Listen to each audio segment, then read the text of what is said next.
Well, hello there, motherfuckers, and I'm here with your Hell in the Cell 2017 review. And I was like even having doubts about watching this show. I didn't even watch the Fandango segment, but I did watch every match from start to finish.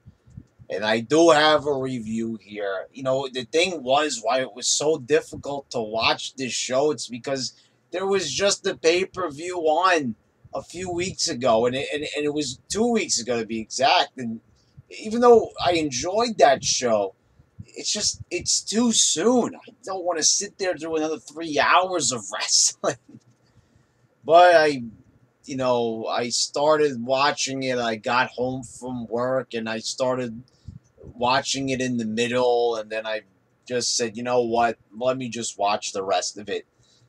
So we started off with the Usos defeating New Day, and this was a really good match, if not very long, which was a trend on this show. This was definitely a show with some long matches on it, which was not really a good thing. This is another match they could have shaved down a little bit. They did some cool stuff with the kendo sticks beating on um, Xavier Woods. With the kendo sticks as he was hanging from the post with the handcuffs. There was also another spot where they put one of the Usos. They trapped him with the kendo sticks. They like slid it between the fencing of the Hell in the Cell, and they started beating him with the kendo sticks. A lot of interesting things with sticks. But I remember sticks and stones may break my bones. Remember that? Forget about that nonsense. Knock Murphy. We'll get to him in a minute. But I always have trouble when people say that this is the most violent without any blood or anything like that. I think back to all the old Hell in the Cells and all the bleeding and everything, and it's very and I don't want like these wrestlers to have to go through this. I don't want to be one of these smarks that comes here and says, "I want blood." It's just saying it's kind of hard to sit there and see these guys like getting their faces raked against the cage and no blood at all or anything like that. It's just to have these matches and not have the blood. It's like they might as well kind of not have them in a sense, because they're really not coming off that realistic. A lot of the shots that they should have taken, they should have been bleeding all over the place. But a good match, and I mean these guys put in a tremendous effort, and they went through a lot in this match, and it was like over 20 minutes long. So I can't really stand here and say they didn't do a good job. And the Usos are champions again. Winning the belt that many times in such a short time frame looks incredibly fucking stupid. But anyway, it's nice to see them with the belts again. I guess they should have just kept the belts on the Usos. I love their new character. You guys know more than anything. I used to come on here and knock the Usos, knock their character for years when they were doing that lame ass Samoan yelping shit at the entrance ramp. With the bright fucking lime green colors and shit. Looking all Nickelodeon on us. And it's great to see these guys, dressed like this, actually having a sense of cool to them. So good match. Orton defeated Rusev. I am not feeling this feud at all. And now, Rusev has lost again. That is it, guys. It's time to end the feud. If the feud is going to be this one-sided, what the fuck is even the point? If you're gonna have Rusev and you're gonna, keep having these storylines, or now he's gonna get his mojo back. He's gonna be the same way he was in 2014. He's gonna be undefeated. All right, guys, it's time to finally admit you don't know what to do with Rusev. You don't know how to get back on track. You don't want to stay committed to him. Just release him. And I wouldn't even care. Like I said, I'm just not a big fan of the guy. I don't know what it is about him. He does have a certain look to him, but it's just, I don't like him. I don't like anything about him. I don't like his music. I don't really care for his style in the ring. I don't really think he's particularly good at promos. Does his accent lend a little something, I guess, but this guy ain't exactly Nikolai Volkov, I'll say that much. Just very bored with this feud. It's flat. They're not really giving Orton a lot to do here. He could be utilized more effectively and with other talent. Baron Corbin defeated AJ Styles and Ty Dillinger. I don't know why they put this goof in the match, but I guess for continuity's sakes, I will applaud them that they acknowledged that Ty beat Corbin on SmackDown, so this was kind of like his way in. He didn't win, thank God. Corbin did. He's the U.S. champ, but I can't help but feel like this is a constellation prize. They punished the man for all the shit he said on Twitter, and when he said like a couple of things on Twitter, and they took away his title opportunity from him. But now they're giving him the U.S. belt, and it was a decent match. I agree with Keller in his little review. They didn't, get all crazy with 1,000 finishers and shit, and like that stuff I've said time and time again. And AJ Styles has been in a lot of those matches, and as big of an AJ fan as I'm in, it was very refreshing to not see him in a match where there was 1,000 style clashes and fucking moves from the top rope. I mean, it was good to see that he hit most of his major spots, but they did it in a smart way where it didn't look fucking ridiculous. Basically, there was no Cesaro, Sheamus, Ambrose, Seth Rollins bullcrap with power bombs from the top rope and kicking out and stuff. That's something that I could definitely do without in this company. So I'm happy for Corbin. Charlotte defeated Natalya by disqualification. Boring match. Credit for psychology, working the leg. Charlotte did a good job, but guys, I've said this time and time again. The way Natalya carries herself, she has no charisma at all. She is so bland and boring. It really is very perplexing as to why they gave her the fucking title to begin with. I mean, it's I don't know. There's many others on the roster with more charisma. Becky Lynch, for instance. Naomi, they should have never taken why did they take the belt off of Naomi to put it on bland Natalya? Bland Talia. I'm going to start calling her that for now on. How's that, guys? Bland Talia. Because that basically sums it up here. Here's a guy where a girl rather, I should say, they couldn't figure out what to do with her so much that they gave her a fucking farting gimmick. That's not her fault. I don't want to have to knock her in that way, but she's not very good at creating her own heat as a heel. She attacked Charlotte with the chair, and it's like a bland flat finish to a bland flat match. This match was like, ugh, took the wind out of my fucking sails. Jinder Mahal defeated Naka Murphy. It was an okay match. Again, kind of flat. They sent the Bollywood motherfuckers to the back. So Jinder ended up getting the clean win. Am I saying the name of this move right? The Shinaska. I still can't say that fucking move right. So somebody,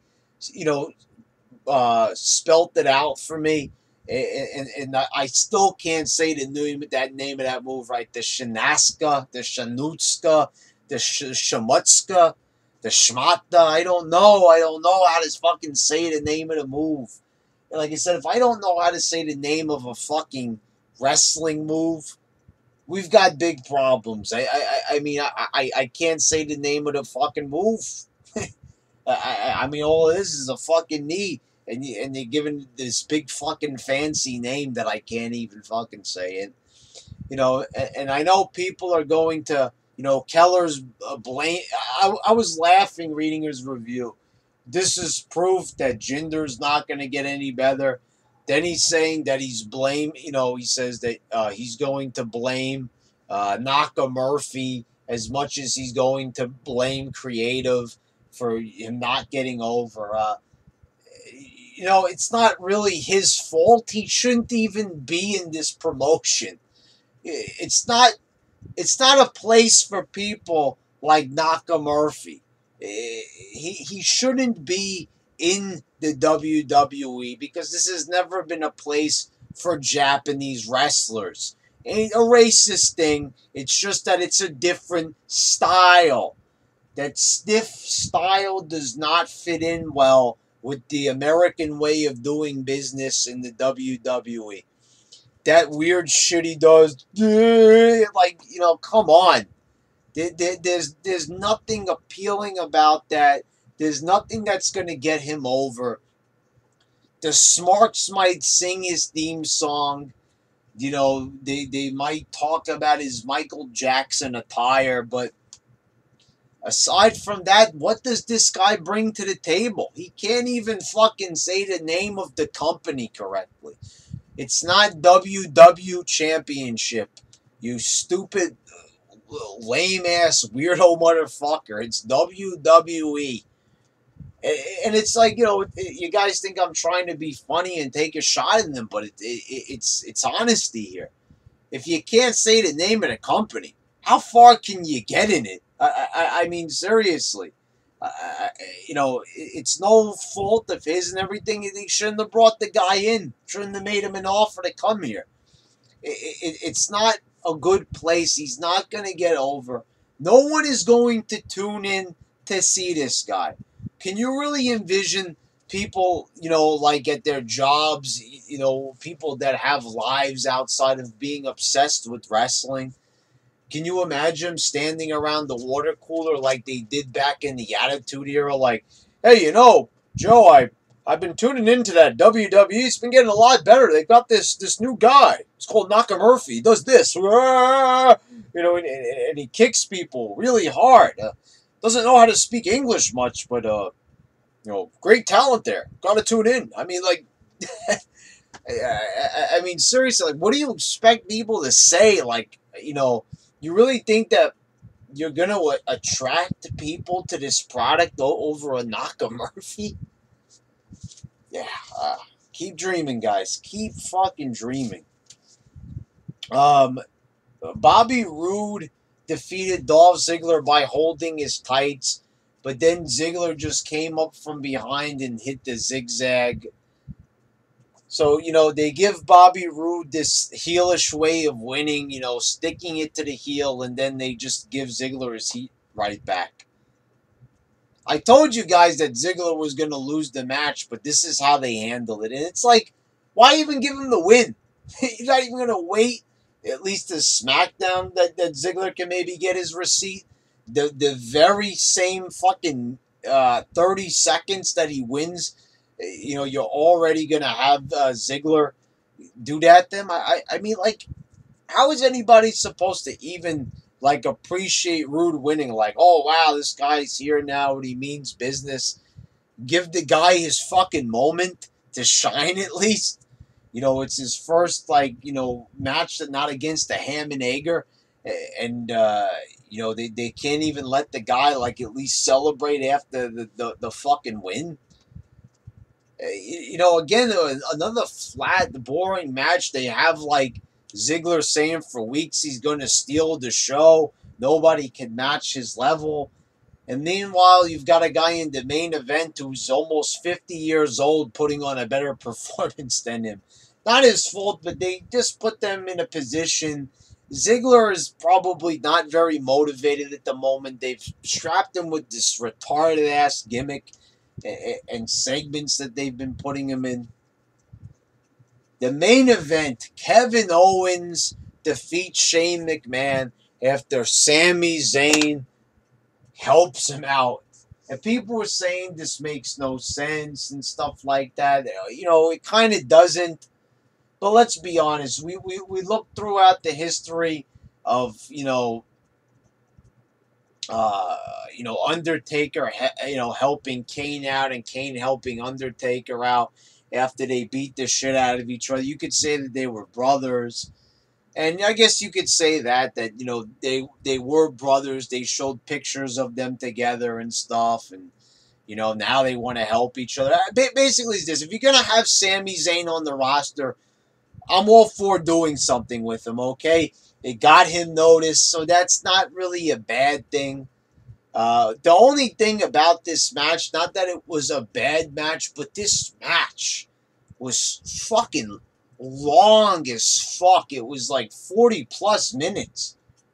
And I know that they were going for an epic here, but guys, like a match that goes more than 20 minutes, even a match that goes more than 15 minutes is a pretty long match in my estimation. You look at the average times for main events, and I even consider like Austin Rock at WrestleMania 17 to be a long match. And that wasn't even like a half an hour, I don't think. This match was well over a half an hour. Almost more in the realm of an hour. And not to say that there weren't good spots. They put their bodies on the line. But the part where they climbed up on the top of the cage, I felt like they were up there forever. And I don't want to like knock them or anything, because these guys put it all out there. And even fat-ass Kevin Owens, I mean, even that guy, wow. Putting it all out there, falling through the table. I'll never take that away from these guys, but my God, enough is enough already. I mean, they're slamming each other on top of the cage. And, they're up there, move after move after move, and it's like, almost like it's moving in slow motion after a while, because it's just like move after move, and we're not really even transitioning to anything else. No one's even pinning each other or anything. It's just like the sake of doing cool moves on top of a cage. So Shane, and him climbed down to the side of the cage. He knocked Owens' head into the cage. He falls through the table. Shane gets on top. He goes for the big elbow. Zayn comes out, rips him off the table. Shane go. I can't believe he went for that move again. I mean, my God, like, they didn't need to do that again. I mean, like, they already went through enough. To do this to fucking Shane, I mean, I'm sure Shane wants to do it for the sake of it, but my God. And then I'm listening to Meltzer Magoo. There's this one spot in the match where Kevin Owens wants to get heat. He rakes Shane's head against the fencing, and and his kids are like smiling, going boo, and he's saying, "Look at your dad now." And Meltzer Magoo's like, "Oh, these kids are laughing, and it was ridiculous." And what does Magoo want to happen to the kids? Does he want McMahon to reprimand his own grandchildren and say, "Look now, kids, you shouldn't be smiling during the match"? They're not trained actors, you fucking idiot. I mean, holy fuck. What is wrong with this guy? He says in the same breath that he has kids and stuff and he has a wife. Okay, then. The kids can't help themselves. They're having a good time. They're watching their dad at ringside. They know it's fake. So if they have a bit of a smile on their face, I mean, they're not like Shane McMahon, who's been doing this stuff for years, and they know not to like laugh or giggle or anything. But basically, they were just kind of laughing at Owens and giving him the thumbs down. Like, it's like it wasn't that big of a deal. But this retard is like losing his mind over like kids, fucking children at ringside. I mean, okay, so Owens did that little thing to get a little extra heat, and maybe it didn't have the effect. The kids are not exactly Macaulay Culkins and shit. They're not gonna act appropriately like professional actors. I mean, what does this guy expect? What did he expect out of these kids? He sounds like a damn goofball half the fucking time. I mean, you can't expect these kids to give a grade A Hollywood performance. But like I said, I'm not gonna knock the finish. Some people didn't like the finish. It was okay. I sat back and I thought about it. I was like, well, they were former friends in the past, and maybe Sami Zayn sees his career's not going anywhere, so they want to make it like Zayn is like, trying to get a leg up by, hitching a ride to Kevin Owens.